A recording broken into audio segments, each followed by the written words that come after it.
export it and gets revenues out of it. Okay. That's a okay. All right. Okay. Last quick question, then I want to wrap up with the others before I take a break. So General, when we talk about America, for decades we talk about the American military industrial complex. Okay.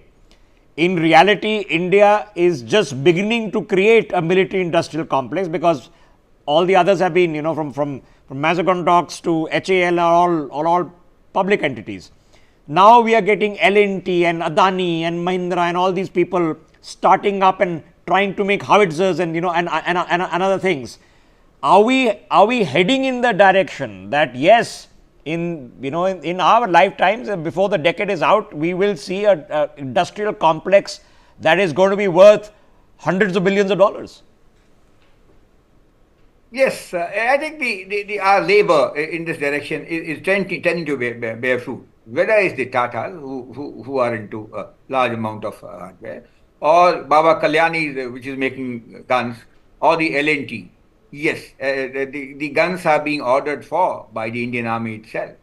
So A is manufacturing, and B is manufacturing those products which are acceptable by their user. I'm sure if we are on the big threshold for these is concerned. These are not very, very high tech, but they are certainly reasonably high technology. Imagine the name. Every Indian knows about Bofors, the artillery gun, which created sensation then.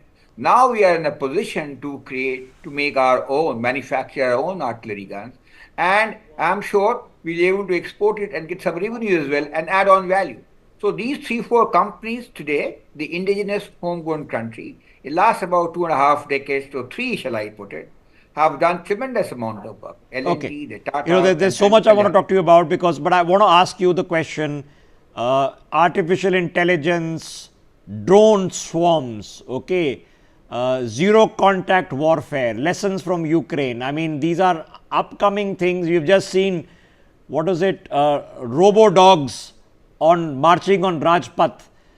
Is this just hoopla, or is it very, very real and it's coming, and we really need to get on board with this? See, technology is the driver for human beings. And majority of the technology and research and development has come through warfare or during war. Today, which we see the internet, it is a result of US defense project, which became so very successful. So when you're talking of these technology which have come in and being exploited and used by grandmoms in Ukraine to fire at the Russian tanks. See, imagine the plight in the Ukraine-Russia war 3 years back, or 2 years, 9 months back. The might of the Russian Empire thought they could probably go in and capture Kyiv in 4.5 to 5 days, like the Second World War blitzkrieg of the Germans, which capitulated France in no time. Yes. So there it was. So these technologies are no longer. But that's exactly why I've asked you this question, because we've all seen the footage of how you take a cheap, probably Chinese drone, okay, and you sellotape a grenade at the bottom of it and use it as a kamikaze strike on a troop carrier, okay, and be successful. And that's modern guerrilla warfare. It is going to be, and yes, the combat, what do I call them? The four-legged, whatever we've seen on Rajpath, I'll leave it at that. Okay, so some of them will be used for surveillance, but some of them are going to have advanced weapon systems. The Americans have been flying UAVs in Afghanistan from Nevada for the past 15 years. So those reality checks are here with us. Okay, hold that thought. We're at about an hour away. You're seeing all the cavalcades, but the bottom line is that yes, people have started arriving in Parliament, and we're going to see a marathon speech coming up in an hour. Before I take a short break, the last one before we see the speech, quick perspectives from everyone, starting with Gautam Mukherjee. Gautam Mukherjee, your expectations?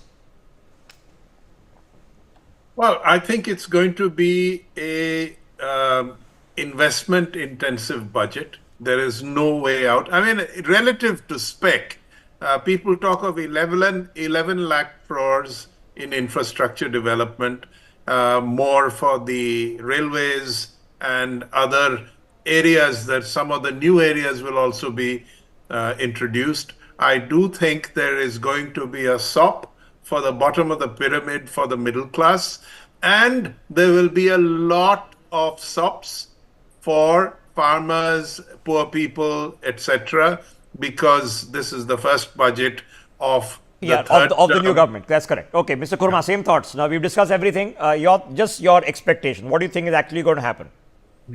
On the expectations front, I think the middle class, which is in the range of salary bracket 10 to 20 lakhs, is the one where the consumption is getting sluggish.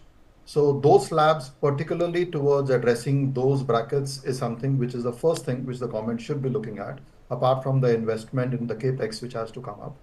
Second thing, I think some kind of a PLI should be there for the companies, for the corporates, because in 2019, when they cut the corporate tax, the idea was that the private participation in the capex also on the infrastructure front will increase, which has not increased that much, and that has got pocketed for whatever reasons. So PLI should be there.